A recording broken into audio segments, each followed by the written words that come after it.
우리가 이제 앞에 시간에서 살펴보았던 것처럼 이 시대를 장악한 현대 철학은 스스로 기독교를 벗어났다. 그러니까 아브라함 카이퍼가 생각하는 관점에서 본다면 현대 철학은 기독교를 벗어났다. 이거는 왜 이렇게 볼 수 있냐면 이미 현대 철학을 보게 되어지면 우리가 아는 것처럼 경험론, 그 다음에 합리론, 이런 그 철학들이 현대 철학으로 오게 되면서 경험론과 합리론은 모든 건 나는 생각한다, 고로 난 존재한다라고 하는 이성의 관점에서만 이제 모든 진리를 알 수 있다라고 하는 게 현대 철학이고, 그리고 이제 경험 철학이라는 건 주로 영국에서 나타난 건데, 경험을 통하여서만 진리는 경험되어지는 것, 그런 것이 이제 그 다 이성적인 작업이 되겠지. 그러고 난 뒤에 이런 철학들이 바로 이 칸트라고 하는 20세기의 아니 근대의 가장 중요한 철학자인 이제 칸트에 와서 거의 종합적이 되는 거지. 그래서 보통 이제 관념론적으로 볼 수밖에 없는 철학적 시대가 오게 되는 겁니다. 그래서 이 칸트의 철학, 철저 이성적 철학이다. 그래서 실천 이성 비판, 또 뭐 순수 이성 비판, 판단력 비판이라고 하는 책을 써서 이성 안에서의 어떤 진리 추구를 가지고 있는 거죠. 그런데 불구하고 이 칸트가 이전에 있었던 철학자들과 다르게 이성적인 판단을 궁극적으로 해줄 수 있는 존재를 인정하게 돼요. 도덕적 판단을 해줄 수 있는 존재, 그건 이제 신적인 초월적 존재를 인정하는 거죠. 그러니까 이 칸트에 와서는 이성 안에서 모든 진리를 다 알 수 있고 판단할 수 있다는 것이 아니라, 이제 이성이 우리의 모든 것을 이해하고 순수하게 알아갈 수 있겠지만, 그러나 그 이성이라는 것의 마지막 판단은 이 땅에서는 이룰 수 없고 초월적 존재 앞에 섰을 때 판단받을 수 있다. 이런 이제 이렇게 이제 철학적인 사고의 틀을 조금 이제 확장하게 되는 거죠.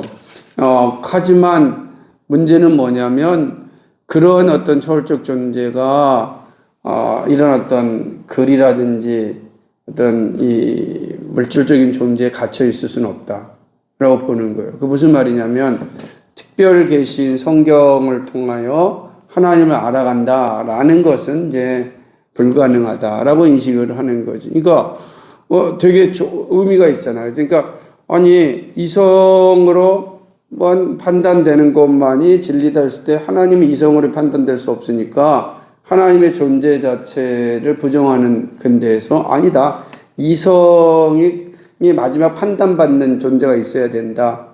그 이제 판단력 편, 그 존재는 신적인 존재다. 라고 이제 얘기를 했어요. 그런데 문제는 뭐가 되냐면, 그러다 그 존재는 이 땅에 있는 책을 통해서나 문자를 통해서는 알 수는 없다. 그러니까 특별 계신 성경을 통해서 알 수는 없다는 거예요.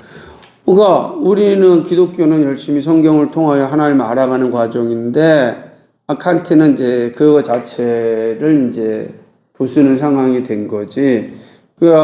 그래서 이제 화란에서는 이런 칸트 철학에 대한 비판이 정말 많이 나타나게 됐고, 대부분 이제 헤르만 도에벨트라는 사람이 우주법적 철학 이론을 통해서 칸트의 기본을 이제 이렇게 무너뜨리는 그런 이제 철학을 개진한 것을 이제 보게 됩니다. 그러니까 이렇게 본다면 현대 철학들은 점점점 어떻게 되지? 이제 성경에서 말하는 기독교에서 벗어나게 됐고, 그런 것들이 우리가 잘 아는 프랑스 혁명을 통하여서 이제 폭발하게 되는 것이고, 이제 프랑스 혁명에서 우리가 잘 알고 있는 것처럼 이제 볼테르와 같은 루소와 같은 이런 사람들을 중심으로 해서 다시 이제 이성으로 모든 것을 다 이성이고 신이 되는 거지. 그러니까 이성으로 모든 걸 알 수 있다 할 때 칸트가 말했던 그 신은 이성이 되는 거예요. 이성이 신이 되었고 그 시대 이후에 니체라고 하는 사람이 나타나서 기독교가 가지고 있는 근본적인 질문부터 이제 부수기 시작하였고 그리고 자라투스트라는 이렇게 말하였다라는 책을 통하여서 초인을 등장시키는 거지. 그러니까 잘 보면은 마치 역사가 이렇게 반복되는 것처럼 보이는데 근데 초인이 등장, 그러니까 하나님이란 존재가 아니라 우리에겐 진짜 필요한 건 초인이 필요하다. 권력 의지를 가진 그 초인이 필요하다라고 하는 이런 것들이 이제 근대에 온 거예요. 그러니까 이 모든 철학들은 다 기독교로부터 벗어나기 시작한 거예요. 기독교로부터 다 벗어나서 현대에 와서는 현대의 모든 정신들은 그런 거를 벗어났고 거기에 이제 과학적으로 가장 큰 영향력을 미친 게 진화론이 되는 거예요. 진화론이 나타나면서 우리가 알고 있는 그 신앙 고백 자체를 부정하게 된 상황들이 오게 됐다. 그러니까 그런 것들을 이 다음에 설명할 거야. 그래서 기독교를 떠났다라고 생각하는 거지. 자, 그래서 그러므로 무엇보다 이런 과정에서 우리에게 어떤 것이 왔는지에 대하여 대답을 해야 된다. 그럼 현대 철학이 기독교를 벗어났는데 그렇다고 한다면 어떤 것이 왔는지. 그러니까 아브라함 카이퍼 같은 사람들 또 당대 철학자들은 앞에 있는 현상을 이해하기 위해서는 역사적 과정을 되게 중요시 여겨요. 이게 많이 알고 있는 사람들이 가지고 있는 단점이자 장점이기도 하거든. 우리가 많은 지식이 없으면 그냥 앞에 있는 문제는 단편적으로만 생각하는 거지. 왜 빵이 이렇게 둥글까? 그러면 아니 그 뭐더라 제빵사가 둥글게 만들었으니까 그렇지 라고 하겠지만 제빵을 잘 만드는 사람들은 이 빵이 둥글게 만들어진 역사를 설명하겠지. 이래서 이렇게 온 거야. 그러면 두 종류에서는 그러니까 단순한 사람들이 바라보는 빵과 그 다음에 이런 어떤 충분한 의식이 가지고 있는 사람이 바라보는 빵은 같은 빵이지만 전혀 다른 이해가 되는 거지. 마찬가지로 아브라함 카이퍼나 그리고 우리들에게 요구하는 게 뭐냐면 우리의 역사를 단선적으로 이해하지 말아라. 단선적으로 이해하게 되면 이 시대를 보는 것도 단선적으로 보는 거야. 단선적으로 본다는 게 뭐냐면 내가 추론하여 그 다음에 분별하여 결정하는 게 아니라 다른 사람들의 생각을 그냥 추론 없이 바로 내 생각으로 받아들이는 거지. 그게 우리 시대의 유튜브라든지 이런 어떤 문화가 가져다 준 매우 위험한 거지. 그러나 내가 잘 준비되어지면 오늘날의 많은 지식들이 내 안에 들어 추론을 통하여서 분별돼서 버릴 것과 취할 것을 가지고 내 것이 되는 것이. 마찬가지로 아브라함 카이퍼는 오늘 현대 철학에서 벗어난 기독교를 설명하면서 어떻게 이렇게 됐을까를 좀 보자는 거야. 왜 이렇게 됐는지. 그러려면 뭐가 중요하다? 진단이 잘해야 된다. 진단을 잘해야 된다. 그래서 역사적으로 악의 원인을 잘 살펴봐야 되는데 그건 어떻게 될 것인가? 그것은 바로 영적인 타락에 있었다. 그러니까 왜 이렇게 점점점 현대 철학이 기독교를 떠났고 떠난 순간 영적인 타락이 왔는데 영적인 타락이 온 악의 세력이 가득해졌는데 그 악한 모습들이 나타나게 된 원인이 뭔가 영적인 타락에 있다. 이렇게 보는 것이죠. 그래서 이야기를 이 타락의 책임이 어디에 있느냐? 이 타락의 책임 바로 종교개혁교회에 있다. 이게 되게 독특한 장면이잖아요. 종교개혁을 통하여서 새로운 세대가 열어졌어요. 그렇죠. 그런데 그런 새로운 세대가 한 몇백 년도 지나지 않아서 2, 3세기밖에 안 지났단 말이에요. 16세기인데 19세기가 왔으니까 사실은 얼마 되지 않는 이 시기인데 사실은 영적인 퇴락이 온 거야. 타락이 왔다.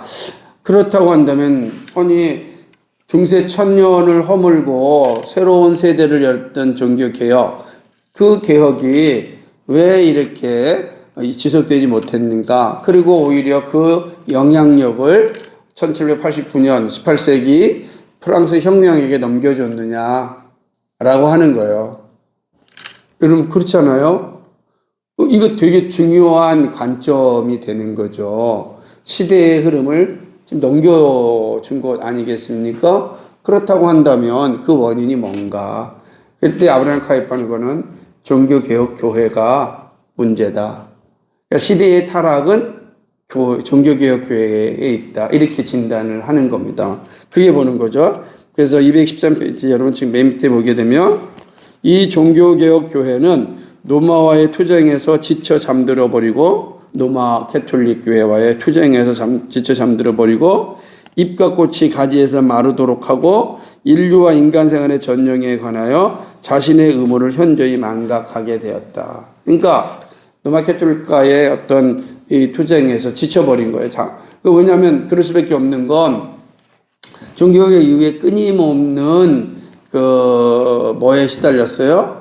핍박에 시달렸단 말이야. 종교개혁 당시에도 마찬가지고, 그 다음에 그 대표적인 게 프랑스 위그노들은 노마 캐톨릭에 의하여서 얼마나 많은 핍박을 받았습니까? 상상을 초월할 정도로. 그 왈도파들은 뭐 이탈리아에서 이루 말할 수 없는 핍박을 받고, 그러니까 이런 이제 종교개혁교회들이죠. 그런 교회들이 이 종교개혁 이후에도 끊임없는 핍박을 받으면서 왔고, 또 이 30년 전쟁이라고 하는 긴 인류 역사의 전쟁을 통하여서 지칠 대로 지쳐가지고 잠들어 버렸다. 그리고 판단을 한 거죠.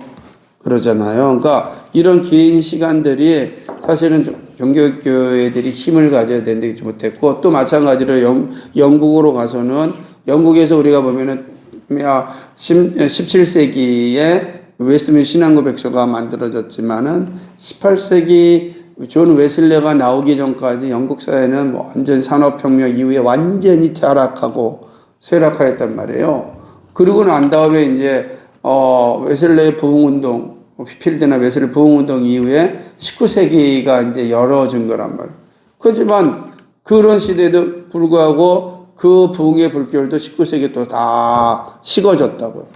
이게 다 역사가 이렇게 보여지는 거지. 그 평면을 보면은 잠들어 버렸고, 또 잎과 꽃이 가지에서 마르도록 하고 인류와 인간 생활 전령에 관해 자신의 의무를 현저하게 망각하게 되었다. 자, 이거 한번 풍부하게 다룰 필요는 없는 거예요. 이거 뭐 앞에 쭉 설명한 내용들이니까 그냥 봅시다. 이제 지난 세기 말립에 갈수록 삶의 전반적인 경향은 근본적으로 생기없고 뻔하고 저열하고 비천하게 되었다라고 이제 가장 활기 있어야 될 그런 어떤 시대가 이렇게 저열하고 사실은 생기가 없게 되었는데, 그 시대의 탐독 문학이 그 증거를 보입니다. 문학이. 이가 이제, 보는 거예요. 처음부터 문학이, 철학이 망가지게 되면 문학이 이제 그 뒤를 따라가게 되고, 그 다음에 미술이, 그 마지막에는 신학이 이제 변질되는 구조. 이거는 프란시 셰퍼가 이야기하듯이 이런 어떤 계층적으로 점점 하는데, 가장 먼저 철학이 바뀌게 되면 그걸 가장 잘 다루는 게 뭐냐면 이 문학이에요. 그리고 대중문화 같은 거거든. 이런 것들이 바로 다르지. 우리나라도 마찬가지야. 동성애라든지 이런 것들이 막 논의가 되기 시작할 때 가장 먼저 예술에서, TV에서 이런 데서 바로 수용해서 나타나듯이, 시대를 흐르듯이 그 시대의 문학이 그렇다라고 하는 거죠. 또한 보세요. 이에 대한 반발로 이신론과 모실론의 철학자들이 처음에는 영국에서, 그리고 후에는 주로 프랑스 백화점 학파에서 새로운 기초의 전체 생활을 두고 현존하는 사물의 질서를 뒤집고 인간 본성이 부패하지 않은 상태에 시작한다는 가정에서 새로운 세계를 정리하자는 제안을 냈다. 앞서 말씀드렸듯이 이제 이신론, 이제 경험론자들은 더더욱 그러겠지. 이신론이라는 거는 잘 알다시피 신이 세계를 창조하였지만 이 세계는 스스로가 움직이는 자연주의자들이지. 그러니까 이 세계는 하나님의 개입 없이 자연스럽게 움직인다라고 하는 이신론자들의 이 철학이 아주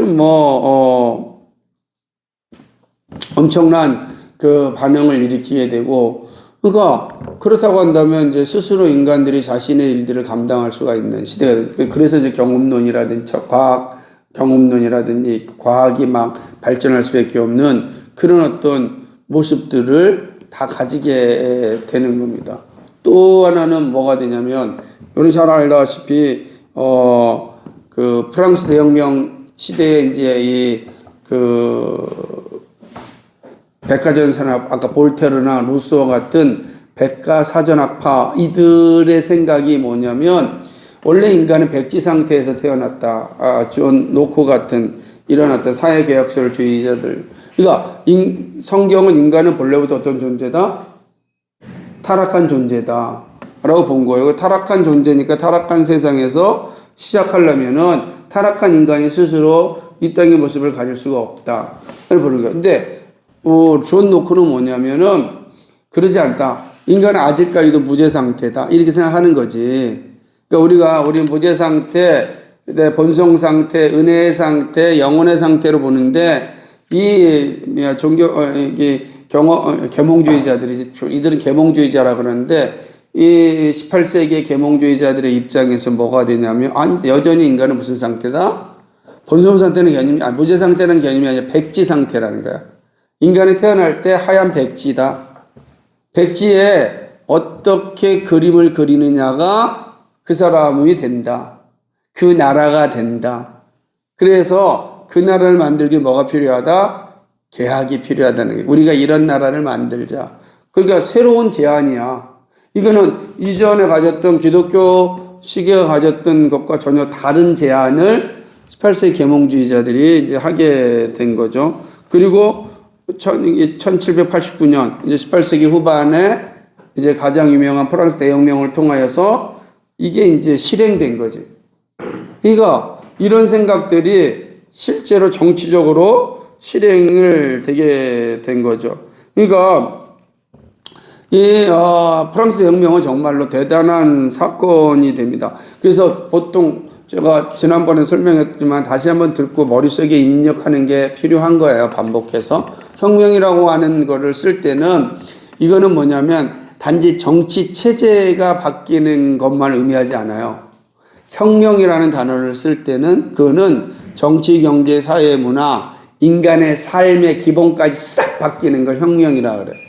그 혁명이라는 단어가 가지고 있는 의미란 말이에요. 그러니까 프랑스 혁명은 그런 측면에서 정치, 경제, 사회, 문화, 인간의 일상생활까지 완전히 바꿔버린 게 바로 프랑스 혁명. 예, 어마어마한 거죠. 그런데 이 프랑스 혁명은 사실은 아브라함 카이퍼 입장에 볼 때는 이거는 사실은 종교개혁의 영향이었다라고 보는 거죠. 보는 거 뭐냐면 모방, 영향이 아니라 종교개혁의 모방이다. 무슨 말이냐면, 그러니까 그렇다면 이 말은 뭐냐, 종교개혁 자체가 어떻다는 거예요? 종교개혁 자체도 정치, 경제, 사회, 문화, 일상을 완전히 바뀐 거예요. 그리고 동일하게 프랑스 대혁명도 정치, 경제, 사회, 문화, 그 다음에 일상을 다 바꾼 거죠. 그러니까 아브라함 카이퍼 입장에서 이 프랑스 대혁명은 종교개혁의 모방이다. 이 이야기 한 거죠.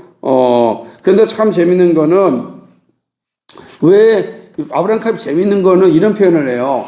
그런데 프랑스 대혁명이 프랑스에 일어난 거잖아요. 근데 프랑스는 어떤 나라예요? 철저한 로마 캐톨릭 국가라고. 그러니까 로마 캐톨릭 국가에서 혁명이 일어났다. 이걸 아주 능히 보는 거예요. 왜 그러냐면은 이 프랑스는 가장 잔인하게 기독교인들, 위그노들을 학살했던 거야. 바덜로메 축제의 날 끊임없이 기독교를 축출하였고, 우리가 잘 알듯이 에펠탑의 아름다운 그 모습, 그 밑에 위그노들의 뭐가 있어요? 무덤이라는.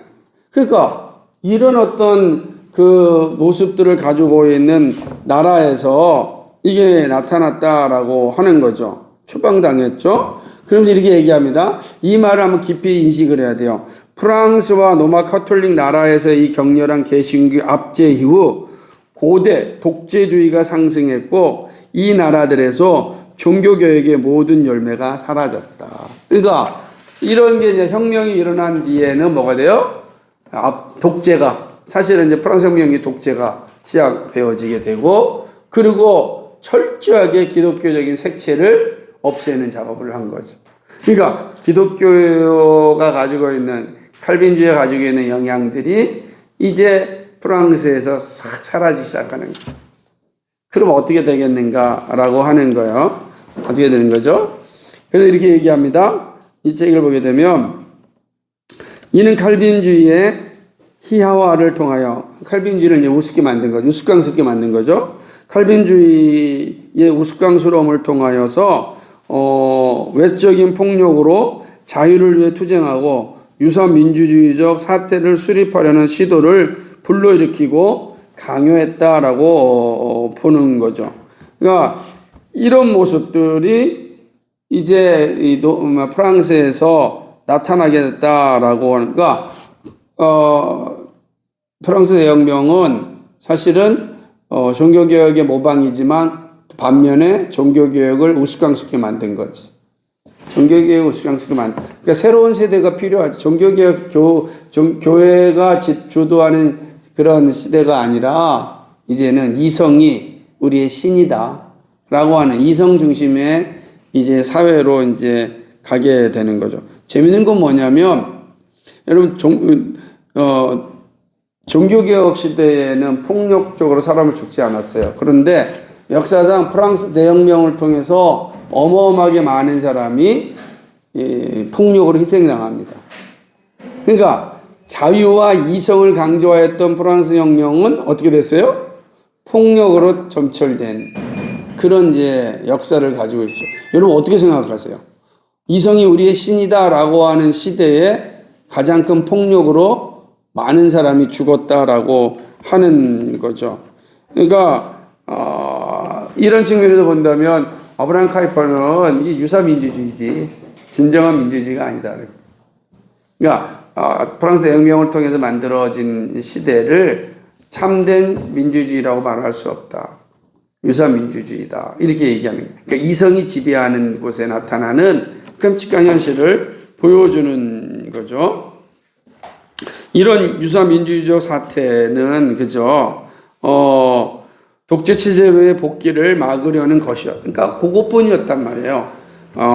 그러나 프랑스 혁명은 폭력으로 폭력을, 범죄로 범죄를 맞섬으로써 칼빈주의가 나라들 가운데 순전히 영적 운동의 과정에서 선언하고 시도한 사회적 자유를 실현하려고 했다. 무슨 말이냐면 칼빈주의도 동일하게 여기서 얘기하는 것처럼 사회적 자유를 이제 칼빈주의가 강조했단 말이에요. 그래서 모든 사회 속에서 하나님의 형상으로 가진 인간의 자유를, 존엄성을 누리게 한 거였어요. 근데 어떻게 해요? 교회를 통해서. 그죠? 그런데 프랑스 혁명은 똑같은 사회적 자유를 누리게 했는데 뭐를 통해서? 뭐를 통해서 얻은 거예요? 폭력을 통해서. 이걸 이해해야 돼요. 그러니까 그래서 이제 프랑스 혁명이 종교개혁의 모방이다라고 이야기하는 칼빈주의 모방이다. 이해가 됩니까? 지금 말하는 거? 여기까지가? 이해가 안 되면 의미가 없는데. 대표님.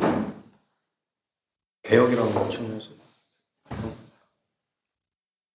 그러니까 종교는 개혁이라는 단어를 썼고 일반적으로 이 자유주의, 그러니까 하나님을 배척한 사람들은 그걸 혁명이라는 단어를 썼다고. 그러니까 사실은 개혁이라는 거 혁명이라는 차이가 뭐냐면 리폼드는 본질로 돌아가자는 거예요. 본래의 자리로 돌아가자. 레볼루션, 혁명이라는 거는 새로운 곳으로 가자는 거예요. 새로운 시대를 만들자.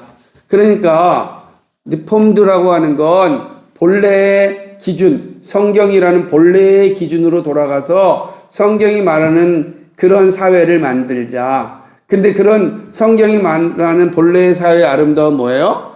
자유야. 자유가 있는 사회란 말이야. 하나님 안에서 참된 자유를 누리는. 진리를 알지니 진리가 너희를 자유케 하리라. 진리 안에서 누리는 자유를 누리는 거예요. 그런데 프랑스 혁명은 새로운 기준을 만들자는 거야. 본래의 기준 폐기하고 우리의 본래 새로운 기준을 만들고 새로운 기준이 뭐냐? 인간의 이성이라는 거지.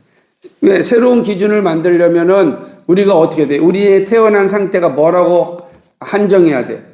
백지 상태다라고 인정을 해야 되겠죠. 인간이 태어날 때 백지 상태였다. 그럼 왜 이 사회가 오염되었는가? 이렇게 생각할 때 이전에 이 잘못된 세력들이 이 그림을 잘못 그렸기 때문이다. 그 세력이 누구겠어? 그게 이제 칼빈주의라든지 또 아니면 로마 캐톨릭 천주교라든지 또 이런 어떤 이제 종교적인 희화를 만드는 거죠. 그게 아니다. 우리가 다시금 만들어야 된다. 그래서 프랑스 혁명은 새로운 시대, 새로운 기준, 똑같이 자유와 평등과 인권을 얘기하는 거야. 그래서 프랑스 혁명은 자유, 평등, 인권이야. 근데 재밌는 건 성경도 자유, 평등, 인권을 얘기해. 그런데 완전히 다른 기준에 서 있는 거야. 한쪽은 성경이란 기준, 한쪽은 이성이라고 하는 인간적 합의라고 하는 기준. 그러니까 모든 진리는 인간적 합의야. 진리를 알지니 진리가 너희를 자유할 때 이 사람의 진리는 인간적 합의. 여기는 성경. 이해가 되지? 그러니까 이런 어떤 사회 속에서 사실은 존재하게 되었다. 그래서 프랑스 대혁명 이후로의 인간의 존재는 그래서 계몽주의다 그러는 거야. 계몽이라는 게 뭐냐면 깨어나게 한다는 거야. 잠자는 사람을 깨어나게 해야 된다라고 하는 거야. 계몽하는 거야. 그래서 새로운 눈을 반짝 떠서 너희가 그동안 잠자다 보니까 참된 걸 보지 못했다. 딱 빛을 봐야 된다. 새로운 세상을 볼 수 있다라고 하는 거지. 그 계몽주의자지. 그래서 새로운 빛을 가지고 새로운 세상을 보게 하는 게 계몽주의. 계몽주의 사상가들이 지금 이야기했던 볼테르라든지 이런 루소 같은 프랑스 대혁명 시기의 백과사전학파 철학자들이야. 이들은 새로운 세계를 꿈꾸기 위하여 정말 많은 글을 썼고 많은 걸 했지. 요 내용이 됐다라고 하는 거죠. 그런데 이 운동은 똑같이 사회적인 자유를 추구하는 운동이었죠. 놀랍게도 이들은 폭력을 통하여서 이 일을 이루었다는 거지. 폭력을 통해서. 이 프랑스 혁명 때 자유, 인권, 평등을 추구했는데 어마어마한 사람들이 죽었어요. 폭력으로. 이거 뭐냐고. 그러다 보니까 아바나카이페는 그 유사민주주의다. 그러니까 그러니까 독재가 되는 걸 막았을 뿐이지 진정한 민주주의를 추구한 게 아니고 이건 유사민주주의다. 이해가 됩니까? 그러니까 왜냐하면 이런 걸 잘 인식해야 칼빈주의 미래를 기대할 수가 있어요. 우리가 지금 칼빈주의자들인데 왜냐하면 종교개혁 당시에 신앙을 공유하고 있으니까. 그런데 과연 우리는 이런 어떤 지금 우리 시대에도 동일하게 교회박 세상을 생각한다면 어떤 세상이에요?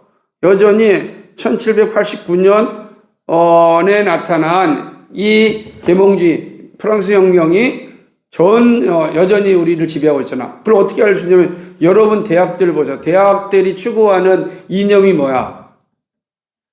자유, 평등, 그죠? 인권 이렇게 써 있잖아. 하여튼 요 세 개 중에 하나가 다 여러분 학교에 들어가 있단 말이야. 그때 말했던 그 자유, 평등, 인권은 칼빈주의적 자유, 평등, 인권이 아니고 프랑스 혁명으로 가져온 자유, 평등, 인권이라고. 본인 학교의 모토가 뭐야? 이렇게 있잖아, 표. 자, 우리 윤빈이는? 졸업한 학교예요. 세상을 바꾸는 부드러운 힘이라는 캐치프레이즈가 있었습니다.